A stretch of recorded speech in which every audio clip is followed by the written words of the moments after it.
It's me, Jaira. Pagumangkon ni Tita Yume. Igagaw ni Tantan. For today's video, niadto mi diri sa ipar. Kalagi maglaag. Apoy bag-o na dulaanan. Si Tantan sigarag cellphone. Imbis magdula sa dulaanan, sige nanuon og cellphone. Maoto, gisungog si Tantan. Siyahang mga kuya. Kasungugan man po, gibaid-baid iyang ulo. Kay upang manggod. Unsa pod ni si Papa. Yupawan man pod si Tantan. Pangit na noon kaayo. Sa sige, sungog kay Tantan. Ning, palayo lalang siya. Para dili masungugan. Maoto, nihilak lalang si Tantan. Kay dili siya lungan sa mga sungugan. Kakyot mahilak ni Tantan ay. Nice kayo ang gupit. Maoto ni Adorang Mr. Robinson. Init manggod sa ipar. Walay kahangin-hangin. Maglabad ang ulo na mo tedto. Mauni among kauban. Si Ate Princess, ako, si Kuya Kenneth, si Kuya Makma, si Tantan, si Tita Yume, ug si Tita Quene. Happy kayo mi. Nanulod sa Robinson. Kay bugnaw kaayo. Nagbaktas rami diri padulong sa sulod. Maoto nakasulod na me. Hasta kabugnaw. Diri jud mi maglaag. Kay gusto na mo. Walay kabutangan si Tantan. Kay sigira og hila. Kay iyang mga kauban. Puros mga sungugan. Pero diri dapita.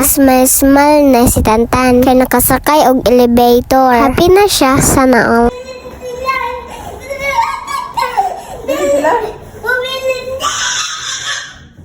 Hello! So grabe jud ang kalipay ni Tantan no kay nakasakay na pud siya og elevator. Kay panagsara man gud mi manglaag og mall oy. Unya kini na pud na pud sila diri sa escalator mangguro yang tawag ani. Unya kini si Ate Jaira nagdula-dula siyang dila tanawa ra gud na hawd gaayo na si ate niya. Basta kini lagi si Tantan dalon og mall bisag asa lingkod, bisag asa magdagan-dagan basta kay malipay lang siya. Kay human naman mi dito sa Robinson nagpabugnaw, diri na pud mi sa simbahan kay mangayo na pud ta og pasaylo sa Ginoo. Kay ganina perti na tong badlong atong mga bataa kay arang pagkasipata mao to diri nang lingkod na mi diri kay nagsugod na manggod pod ni mga bata gahini biya ninyo og oras ang Ginoo ha. I-invite ninyo inyong mama ug papa or inyong pamilya nga magsimba mo kada Domingo kay para mangayo tagpasalamat, mangayo tagpasaylo bisag isa lang ka adlaw kanang Sunday lang gud kanang tibuok pamilya ba para happy lami kayo sa feeling kanang makasimba gyud tano kay mura na tog maistorya ang ato ang Ginoo ingana ang pagsimba mao di ini akong mga kauban. Salamat kaayo Ginoo kay nagbehibra pod sila. Unya sa time nga pagpangalawat si Tantan niuban sa ako kay lagi gusto pod siya nga mangalawat na. Ayaw ka balakatan kay puhon maginani ra japon ka. Pag first communion lang sa ha. Salamat kay sa inyo ha guys sa inyong pagtan-aw. Bye-bye.